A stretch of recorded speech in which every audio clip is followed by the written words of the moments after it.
Hey guys, Furum here, and today I'm going to be showing you a great alternative to the Range Rover or 959 in multiplayer, the Subaru Impreza WRX STI at rank 1034 with a tuning of 0305 and Pro Kits 4555. It can reach a speed very close to the 959 and Range Rover around this rank, so let's do some multiplayer races and see how they go. So first, against a Range Rover on Tokyo Reverse. So this car's nitro efficiency is not that great. As you can see, it sucks it down quite fast, but it makes up for that by being able to reach 210 miles per hour at this rank, which is really good, and actually not that many other cars can at this rank. So that's nice. I'd say that Porsche 959 and Range Rover are generally still better than this car.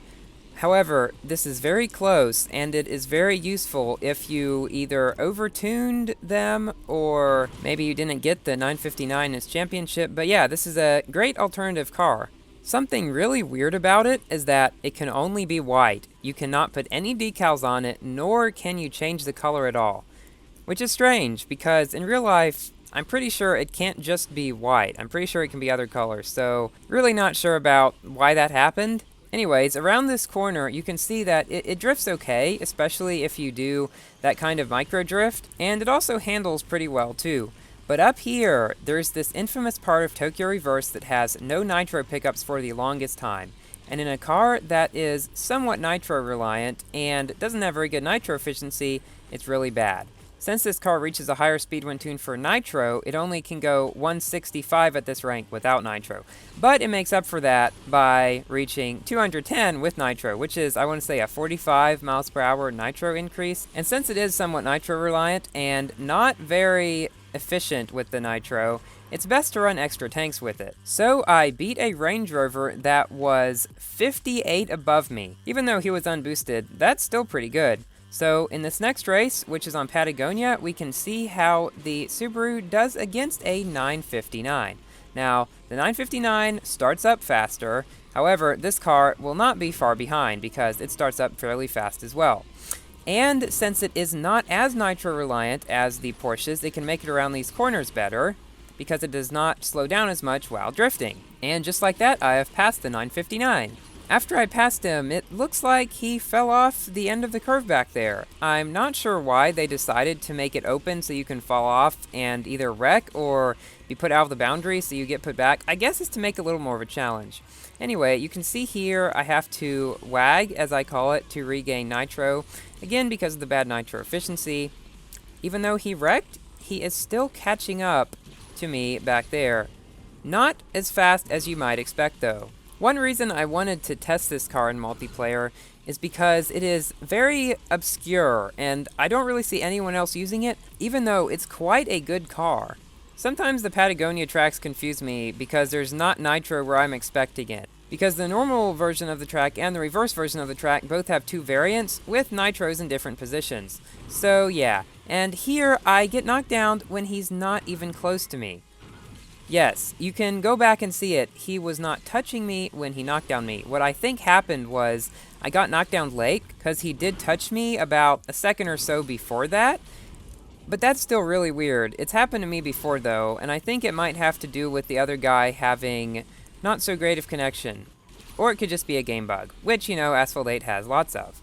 At this point in this race, I was kind of giving up hope on winning, but never give up hope, because the other people can make mistakes. As you just saw, he wrecked, and then somehow he wrecked again. So never quit a race when you're in second, because the first guy could make a mistake. You never know. So that's what I do. Anyway, I always continue in a race if I'm in second. I never quit when I'm in second. And I never bail unless I come in third or worse. Because generally, coming in second, at least I have more of a chance to go up rather than if I'd leave the race. Whereas if I came in third, I would most likely go down more than if I left. So that's a general rule of thumb that I follow, and I think it works pretty well. So guys, tell me down below, what is your favorite car in Asphalt 8 and what is your favorite car in real life? My favorite car in Asphalt 8 is the Vulcan, and in real life, it is the Ford Mustang. So, here we go. We beat a 959 in a car that's not a 959, which is not very common at this rank. He was the standard 1048 tuning, triple boosted as well, so I think that's pretty good. Not many other cars except for a Range Rover possibly, and definitely an SLK could do that at this rank. At the beginning of this race, you will see that the Subaru speeds up faster than the Range Rover. You can use this to your advantage and knock them down if they're ahead of you.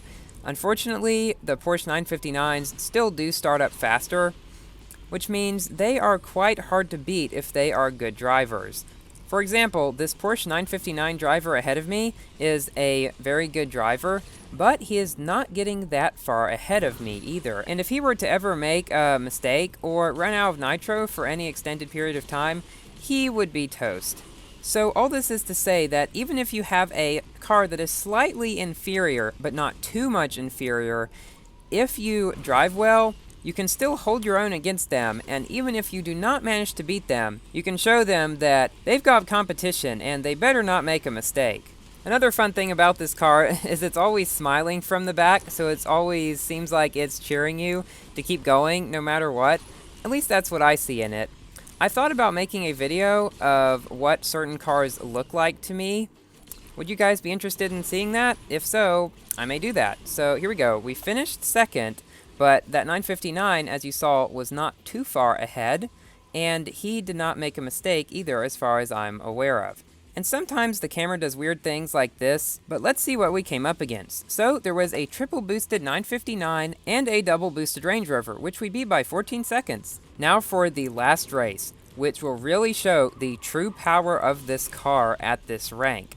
So, there was a 959, I don't know if you could see him back there, but he is the one closing in on me right back there, but because of my superior speed while drifting, when he bumps into me, I knock him down. So Venice is a track that I like playing in multiplayer with slower cars because it's fairly easy to maneuver them through all the little spaces, but in a faster car, I do not like using it because so often you can bump into the walls while going so fast. And there's a high tendency to wreck then, because you might not be able to make a correction in time. So from past experiences with that, I try to avoid this track in my Vulcan. In the Subaru, micro drifting like this works very well, but drifting long doesn't that well, as you could see, because of its somewhat wide drifting radius. So that's something to keep in mind. And if you can get the hang of it, it's usually better to micro drift in this car. And generally, in any car that has good handling but bad drifting radius. Yes, drifting and handling are different things. Handling has to do with how well the car grips the track and how much it actually moves when you either press the arrow keys or turn the iPad or however you turn your car, whereas drifting generally refers to mainly the drift radius. So based on those definitions, and the fact that cars that handle well but do not drift well are generally the ones that micro drifting are most effective in, hopefully this will help you decide which cars to learn to micro drift in. A couple examples that come to mind are a multiplayer tuned Homage, Cigars, and Shelby Cobra. Also, micro drifting is effective in cars that are nitro reliant because of their low top speed while drifting. You do not want to drift long because then you will remain at a lower speed for a much longer amount of time than if you would micro drift. So here, we have held off this 959 for the entirety of 2 laps on Venice. So my overall opinion on this car is that it is quite good, especially if you do not have a Range Rover or a 959 tuned around this level. Because even though they may be slightly faster, you can still beat them if you drive well enough, as you can see in this race. I hope this gives hope to people who do not have the 959 or may have overtuned or mistuned their Range Rover. For as you can see, that Porsche was a rank of 1062. He was only double boosted though, which could possibly have helped lead to his downfall. If you're in a 959, always triple boost. It's important. And for some reason, it's taking a long time to show the rating that people go up and whatever rating they are in multiplayer at the current time. When that happens, just wait and it usually shows up, as it just did. So guys, thank you for watching. Like and subscribe if you've enjoyed and found tips in this video to be helpful. And I will see you all in my next video.